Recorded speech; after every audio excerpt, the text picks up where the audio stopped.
Hey guys, welcome or welcome back to my channel. And today's video is when he is a mafia and he finds you locked up. Please don't forget to subscribe, like, and share, and let's get going.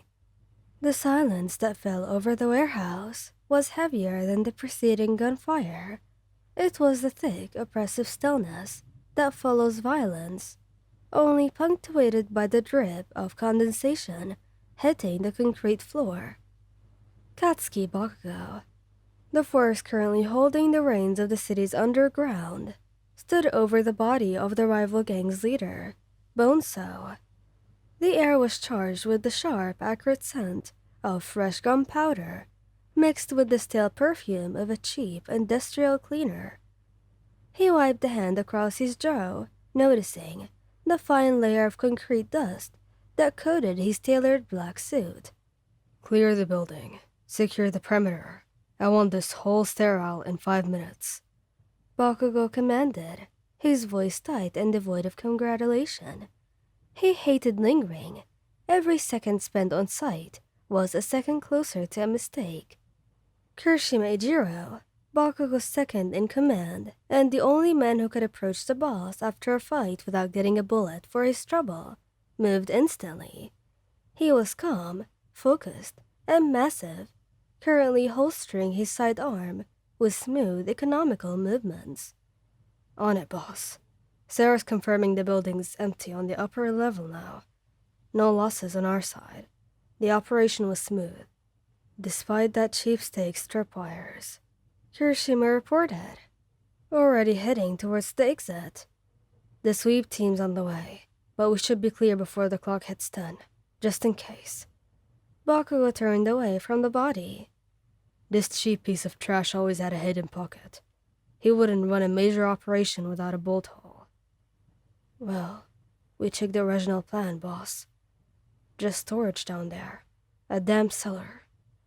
"Then, why is that door reinforced?" Bakugo challenged, gesturing with a tilt of his head. It didn't look like a simple storage access. It looked like a fallout shelter. Kirishima conceded with a small nod. "All right, I'll go. My gear's better for clearing tight spaces." "Don't waste time arguing, shitty hair.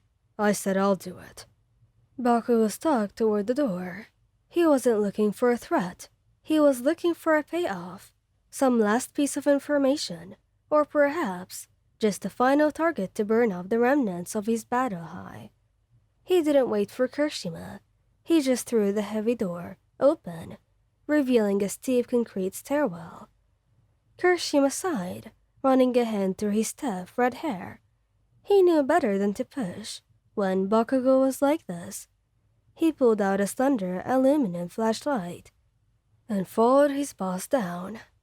The air in the sub-level was instantly cooler, heavy and thick, with the scent of water and mildew. The low buzzing utility bulb above them was weak, casting sickly yellow shadows that stretched and crawled across the wet concrete floor. Kirishima swept his light around boxes, barrels, cobwebs, and then the beam caught something impossibly small and out of place against the back wall. You were huddled into the corner, knees drawn up to your chest, your back pressed desperately against the cold, damp stone. Rough rope secured your wrists behind you, and a strap of torn fabric covered your mouth, pulled taut by the knot at the back of your head. You weren't wearing rags. Your clothes were simply functional and worn, now covered in dust and grime. Bakugo froze mid-stride. His heavy combat boots scraped slightly on the wet floor, and the sound alone made you recoil. Your breath hitching in a small desperate sound trapped behind the gag. "What the absolute hell is this?" Bakugo's voice was low, flat, and dangerous. Kirishima was already moving, but with a palpable change in speed and intent. He lowered his weapon and crouched down slowly, keeping his massive body partially between you and Bakugo, a shield. "It's okay. We're not with them. Bonso is handled," Kirishima said, his voice surprisingly gentle. For a man fresh off an execution, he spoke slowly, watching your terrified eyes, which were worried and glossy with tears that refused to fall. You stared at the two men, one with sharp, dangerous eyes and an aura of lethal intent, the other massive and rigid, yet speaking with a reassuring rumble. You tried to shake your head, to mouth a word, to tell them you wanted out, but the gag and the sheer terror held you captive. Bakugo took 2 quick steps closer, his gaze locked onto your face. He didn't see a rival, a hostage, or a witness. He saw something terribly vulnerable, something that didn't belong in a cold, rat-infested cellar. They don't look like they're part of Bonesow's crew. No tattoo or no cuts. No defensive posture. They look like they were forced in here. They look like a liability, boss.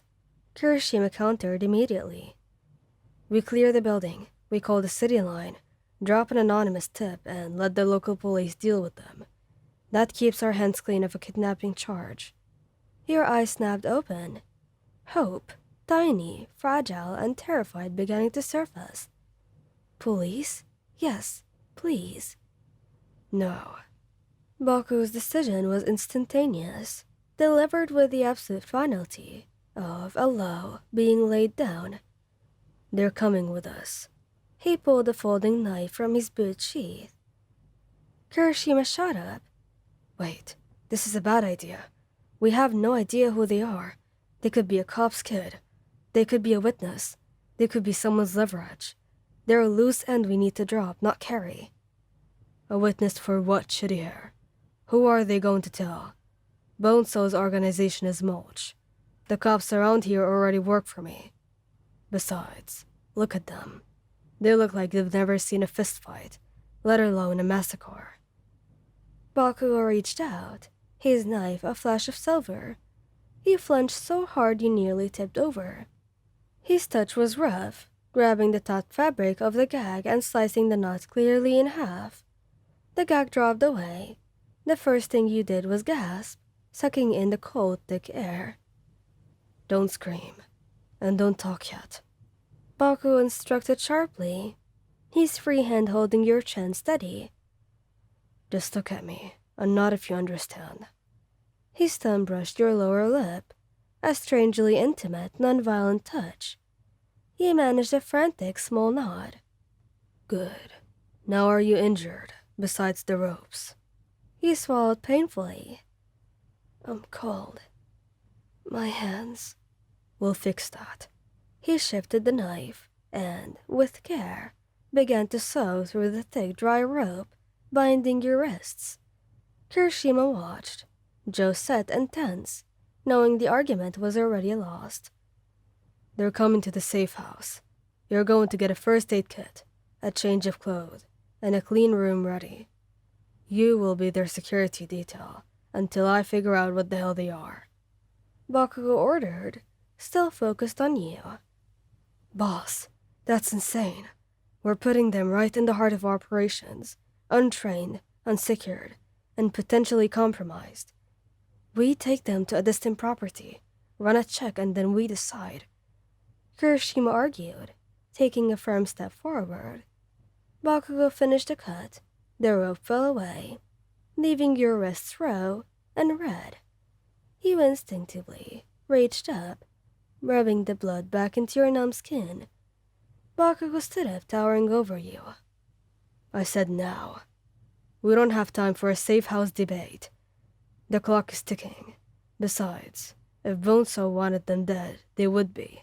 If they were important, they wouldn't be in this glorified septic tank. They're coming with me.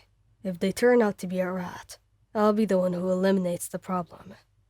Bakugo offered you a hand, not a gentle, comforting hand, but a dominant, non-negotiable command. It was rough, warm, and smelled faintly of gun oil. Get up, he said. The command softened only by the fact that he waited patiently for you to comply. We're leaving this hellhole. You belong to me now. You were shaking, adrenaline and terror mixing. but you took his hand, knowing that it is the only way out of the darkness. Thanks for listening. Hope you like this video. Please don't forget to subscribe, like, and share, and goodbye!